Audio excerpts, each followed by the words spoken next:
Good evening and welcome to another edition of Down to the Wire. I'm your host, derbiologist, and joining me this evening is Candace from Capping with Candace. Candace, good evening. And this week we have the Withers on tap along with the Sam F. Davis.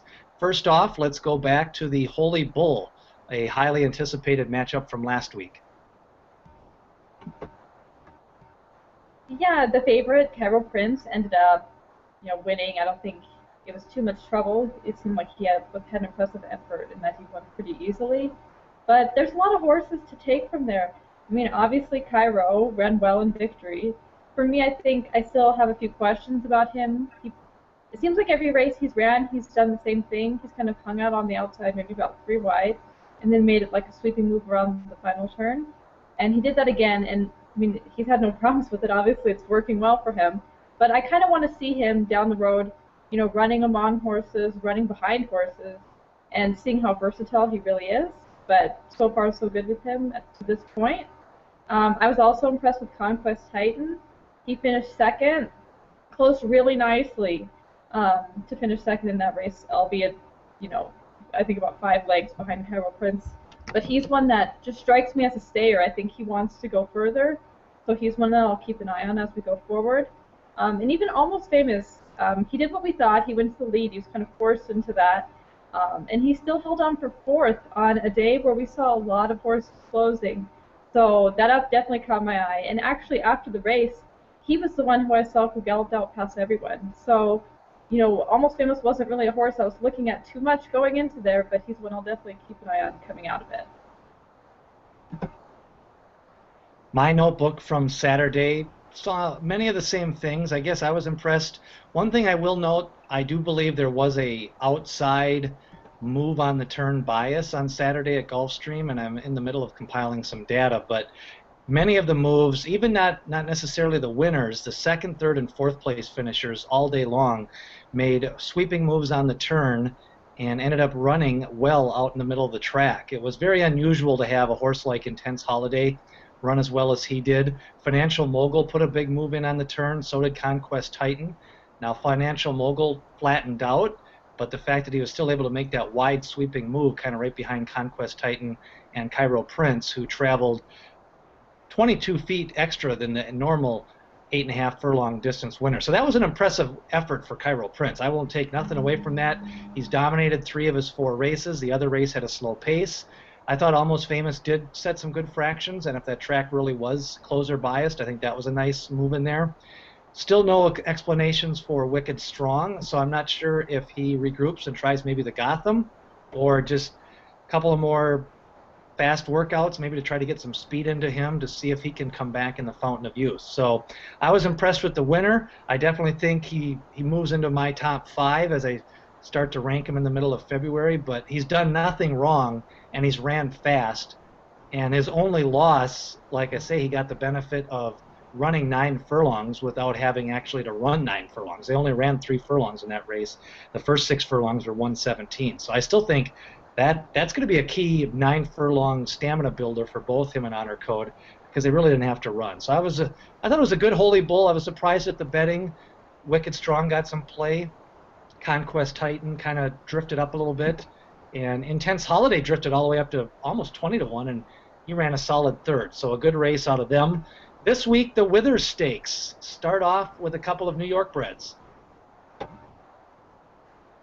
Yeah, it's an interesting field. I think, it's a shame without Noble Moon around. This field isn't, maybe doesn't have as many big name horses as we would expect.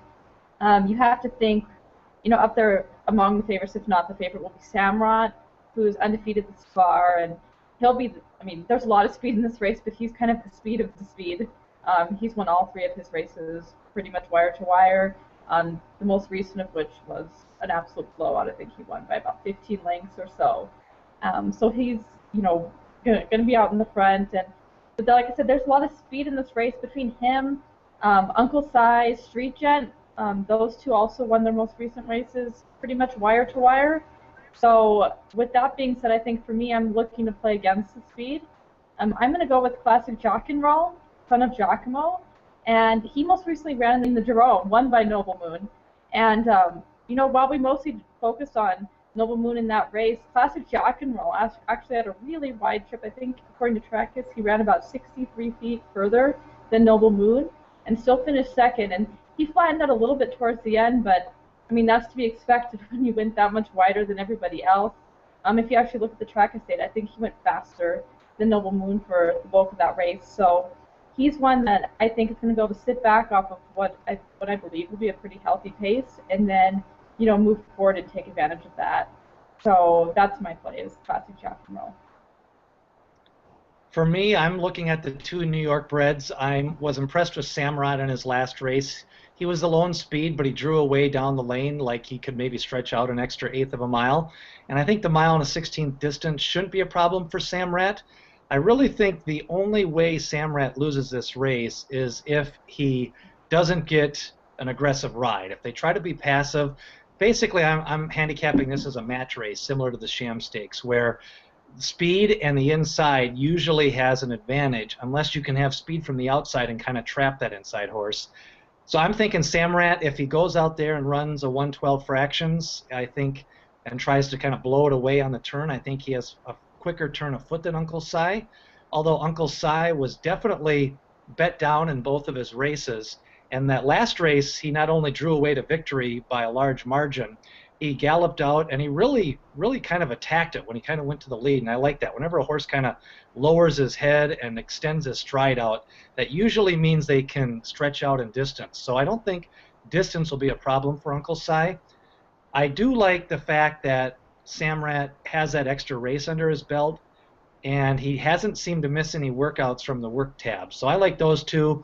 The one thing I will say about Classic Jock and Roll is I thought he kind of maybe peaked his last race. That was his third big effort in a row, and he did run wide, but it was cold that day, and the fractions were pretty slow. So I'm thinking he may actually be, I'm not sure he has that jump in him. So if he runs that last race, it puts him competitive here, but I'm not so sure he's going to run that last race. I guess that's my thoughts on Classic Jock and Roll. So I'm picking Samrat as the speed. I'm hoping for an aggressive ride. And last Saturday and Sunday, Big A was tremendously rail biased, tremendously speed biased, but more so for the rail. On Saturday, 6 of the 10 races were won by horses who traveled the fewest feet, and normally that's about 30% of the time. So when it's that high of a number, that's pretty significant. So if the track continues to play the way it did last weekend, I like Samrat. What about Street Gen? Anything on him? Not too much. I mean, I expect him to be up there towards the front. I just think he's a little outclassed here. I mean, for me, like I said, I'm banking that the speed isn't going to hold. They're going to push each other to go too quickly, so that's a big reason why I'd be against him. But even if you were going to go with that front-end speed, you mentioned Uncle Si and you mentioned Samrat, and I just think those two are better than him. So he's not really one that I think is going to figure in here too much. Great. Our bankroll plays for the year. We are both above a profit. We should stop while we're ahead, huh? Yeah. Last week, Candace had a nice place bet on Conquest Titan that paid $8.60 to place. So the $5 to win, $10 to place actually netted her a profit. And so for the year, Candace is up $9. I'm up $24. I'm going with $5 on Samrat. I'll take 4 to 5 and above. And your rationale for Classic Jock and Roll 20 to place? I'm pretty confident that he's going to be able to take advantage of what I think is going to be a healthy pace up front. But at the same time, every horse in this field I think is a little bit suspect. None of them have put in a big effort that against strong horses that's taken my eye yet. So I'll put it to place just because I don't know if I have too much confidence in any of the horses running here. Even though the New York race has points on the line for Kentucky Derby, the better of the two preps this week is down in Tampa Bay. Always a fun track to kind of watch and play as they have a lot of wagers. This week it's a Sam F. Davis, drew a competitive field. I think it's a lot better betting race. And a couple of the horses that I had in my stable mail have entered. And one of them is Cousin Steven. He ran in the allowance race the last time with Top Billing and Commissioner, and came back after the race, reported having some mucus, and they kind of gave him a couple of workouts, and he's entered in here. That was kind of surprising. and a couple of horses from Woodbine. Kind of take me through the field from your eyes. Yeah, like you said, there's a couple horses shipping in from Canada who pretty much solely ran at Woodbine. They haven't run in the dirt yet. Um, I don't know if I'm in love with either of them. You know, to me, Matador strikes me as the one who, you know, might have a little more of a chance here just based off pedigree, but at the same time, I think he's only won once in 4 starts, so I think that win was only by a nose. So that's not too promising for me. We talked in our last video about horses we were looking forward to, and in there I mentioned Harpoon. And Harpoon is by you're laughing at me. Harpoon is by Tappet, who we try not to side with, it seems like, but he's a little bit different than the others. Like I said, in his maiden breaker, he showed an ability to rate off the pace and to wait until he was pretty much told to go. And he made a nice outside move and drew away in that race. I think he won by a little bit over 5 lengths. And you don't see that often from Tappets. That's unique for sure. And the horses that he lost to prior to that, I mean, you can't fault him. One of them was Cairo Prince. And in that race, Harpoon was, I mean, so to say he was rank is an understatement. He was crazy. He was fighting the bit from the get-go. He was all over the place, and he still finished within 2 lengths of Cairo Prince there. So he's what I like. My only concern with Harpoon is I really didn't want him to draw the rail. I'm kind of concerned about that. He tends to be a horse who likes to run on the outside and make that sweeping outside move going around the final turn. So him on the rail, I don't know how I feel about that, and it kind of puts me off a little bit. I think he's the one that I'm really keeping an eye on, but for me, I think I'll probably just watch just because the rail for him really scares me. Two things over the years that I always like as positive indicators of some talent that maybe people kind of overlook. One of them is winning a race in which there's a large field. As we get, you know, more and more fields of 6, 7, 8 horses, it's unusual. Every now and then you'll see a horse win in a 12, 11, 14 horse field, and that's what I like about Harpoon's win. That was a 14 horse field in the last race at Gulfstream, and he came out of the 11 hole. And he did not go to the lead. He actually rated in the second group, and he was 3 wide. And then on the turn, the fader, he inherited the lead. I'm not going to say that he didn't inherit the lead, which is different than attacking for the lead, because the front runner just kind of came back to the field and he kind of zoomed to the lead. But I like the way that he did run out in the middle of the track. Also, I don't believe he's a hanger. Sometimes you look at these second place horses and say, oh, he could be a possible hanger. I agree with you. When you lose to Cairo Prince, who's now 3 for 4 in a 110.3 and a very high speed rating, he just got outrun that day by a better horse. 'Tis now for America. That horse, granted, hasn't come back and done anything, but it was a fast time at the time, and it was 5.5 furlongs. And really, this horse is 1 for 1. Ran a nice race against Matterhorn. I like him in this spot. He's not my top pick, but I like the horse. Another horse I want to talk about is Noble Cornerstone.